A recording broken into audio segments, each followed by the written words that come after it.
माझे 2 ACP, 5 PI आणि जवळपास 250 अंमलदार यांच्या मदतीने आम्ही कोम्बिंग ऑपरेशन राबवलं, ज्याच्यामध्ये आम्हाला जवळपास 131 जनावरे गोवंशाची मिळून आलेली आहेत आणि आम्ही त्यांना मध्ये 8 आरोपींना आम्ही या संदर्भामध्ये ताब्यात घेतलेला आहे आणि गुन्हा दाखल करून पुढील कायदेशीर कारवाई करत आहोत. याबद्दल सभागृहात मकोका विभागात कारवाई करायचं आश्वासन दिलं होतं. या आरोपीचा रेकॉर्ड निघाला. निश्चित आम्ही या बाबतीमध्ये पूर्वी देखील मीटिंगमध्ये वेळोवेळी सर्वांनी सूचना दिलेल्या आहेत की या बाबतीमध्ये आम्ही मकोकाप्रमाणे कारवाई करणार आहोत आणि या देखील आरोपींचं क्रिमिनल रेकॉर्ड आम्ही पडताळू तपासू आणि मकोकाप्रमाणे जर कारवाई होत असेल तर त्यांच्यावर निश्चितपणे आम्ही करू.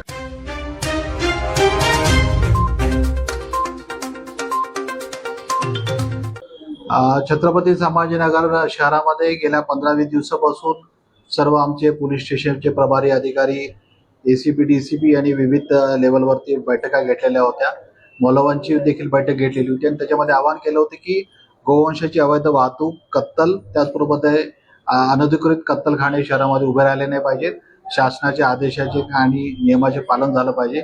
या संदर्भामध्ये 21 मेला शासनाचं एक अधिसूचना देखील निघालेली होती. याबाबत देखील सगळ्यांना योग्य ती कल्पना दिलेली होती. पीस कमिटीच्या मीटिंग झालेल्या होत्या, त्याच्यामध्ये देखील आपण या बाबी स्पष्ट केलेल्या होत्या. तसेच मौलवीन देखील व्हिडिओ तयार करून त्यांनी देखील सर्व शहरातील नागरिकांना आवाहन केलेलं होतं की अशा प्रकारचे गोवंशाची अवैध वाहतूक, कत्तल आणि अनधिकृत कत्तलखाने कुणीही सुरू करू नयेत. तरी देखील गेल्या 3 दिवसापासून आम्ही प्रयत्नपूर्वक कसोशीने स्वतः माहिती काढलेली होती की काही एरियामध्ये शहरामध्ये अशा प्रकारे अवैध जनावरांचा साठा करून ठेवला जात आहे.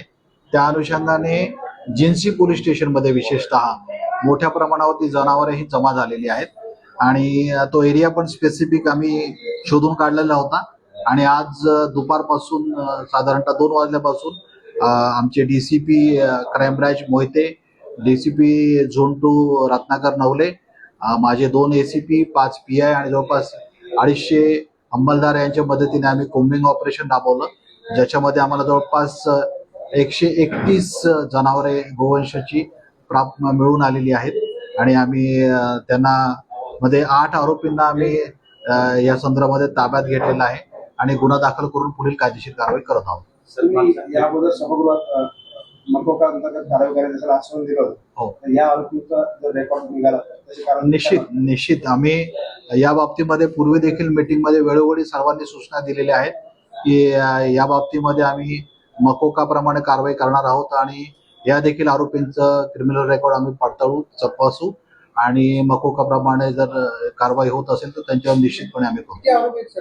8 आरोपी सध्या त्याच्यामध्ये निष्पन्न आहेत, परंतु आणखीन ह्याच्यामध्ये ह्यांना फायनान्स करणारे, यांना सपोर्ट करणारे किंवा ह्याच्यामध्ये या चेनमध्ये आणखीन कोण कोण आहेत त्यांना देखील आम्ही निष्पन्न करून या सगळ्यांना ह्याच्यामध्ये कायदेशीर आम्ही अटक करू.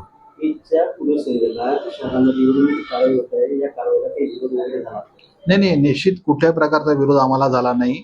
सर्व नागरिकांनी आम्हाला चांगल्या प्रकारे सहकार्य या कारवाईच्या दरम्यान दुपार बसून केलेलं आहे. एक रात्र आहे, रात्रीमधून बंदोबस्त वाढणार आहे. आमचा बंदोबस्त शहरामध्ये पुरेसा लागलेला आहे. पोलीस यंत्रणा पूर्णपणे सतर्क आहे. नागरिकांना काय आवाहन करणार?